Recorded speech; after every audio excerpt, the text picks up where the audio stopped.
అందరికీ praise lord. దేవుని నామానికి మహిమ కలుగును గాక. మీరందరూ బాగున్నారు కదా? మీరు పెడుతున్న ప్రతి ప్రార్థన రిక్వెస్ట్‌కి అనేది మేము ప్రార్థన చేస్తూ ఉన్నాం. మా ఆశ అంతా ఒకటే, ఎక్కడైతే మీరు తృణీకరించబడ్డారో, ఎక్కడైతే వెలివేయబడ్డారో, ఎక్కడైతే గుండెలు పగిలేలాగా ఏడ్చారో అదే స్థలాల్లో నా ప్రభు మీ అందరినీ హెచ్చించబోతున్నారు. విశ్వాసంతో ప్రార్థన చేయండి. ఘనమైన విజయాలు ఖచ్చితంగా నా ప్రభు మీ అందరికీ దయచేస్తారు. God bless you all. ఈరోజు మనందరి జీవితాలు ఎట్లా ఉన్నాయంటే, బయటికి సంతోషంగా అన్నీ బాగున్నట్లు నటిస్తున్నాం, కానీ వాస్తవానికి మన హృదయంలో చాలా బాధ ఉంది.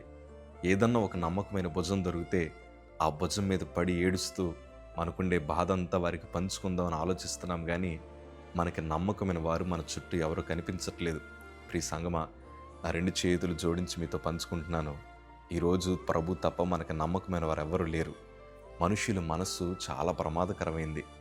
మనుషులు మనం ఎదిగితే చూడలేరు.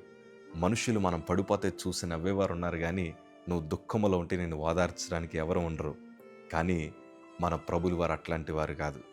బైబిల్లో ఎంతోమంది భక్తిపరులు అవమానం పొందారు, ఎన్నో క్లిష్టమైన పరిస్థితులు అనుభవించారు, హృదయము దుఃఖము చేత నింపబడింది. కానీ వారి బ్రతుకులను దేవుడు ఆశీర్వాదకరంగా మార్చాడు.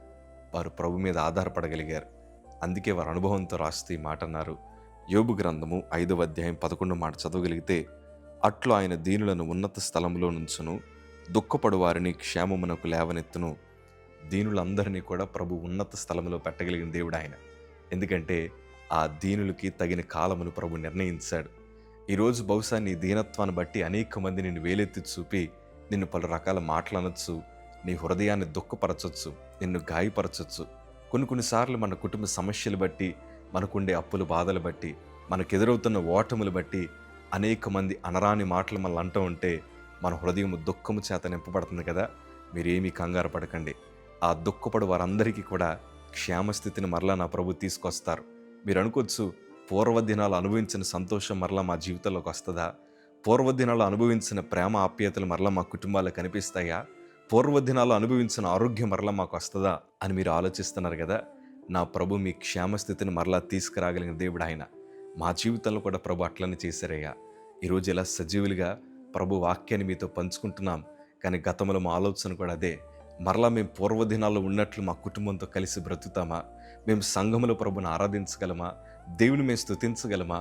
అందరికిలాగా సంతోషంగా మేము కూడా సభలకు వెళ్ళి అందరితో కలిసి ప్రభుని ఆరాధించగలమా అన్న ఆలోచనలు మాకు ఎన్నో వచ్చాయి. కానీ మాకుండే దుఃఖమునంతా ప్రభు తొలగించి ఈరోజు అనుకున్న వాటికంటే ఉన్నతమైన ఆశీర్వాదాలు దేవుడు మాకు అనుగ్రహించారు. అదే ధైర్యంతో చెప్తున్నాను, మరలా మీ పూర్వస్థితి వస్తుంది. మీ దుఃఖాన్నంతా కొట్టివేసి నా ప్రభు మీకు సంతోషాన్ని బహుమానంగా ఇస్తారు. మీ ఓటములన్నింటినీ కొట్టివేసి నా ప్రభు మీకు ఘనమైన విజయాలు ఖచ్చితంగా ఇస్తారు. మీరు ధైర్యంగా ఉండండి. ఎంత మట్టుకు వీలైతే అంత మట్టుకు ఎన్ని అవమానాలు కలుగుతున్నా, ఎన్ని ఓటములు కలుగుతున్నా ప్రభు వైపు చూసి ఆయన మీద ఆధారపడండి. ఖచ్చితంగా మీ దుఃఖ దినములన్నిటిని కూడా నా ప్రభు సమాప్తము చేసి నూతన కార్యాలు మీ బ్రతుకులు జరిగించబోతున్నారు. విశ్వాసంతో ఉండండి. దేవుడు మాటిస్తే మాట తప్పడు. ఈ వాగ్దానం ప్రభు మీ జీవితంలో నెరవేర్చుదురుగాక. ఆమేన్. God bless you.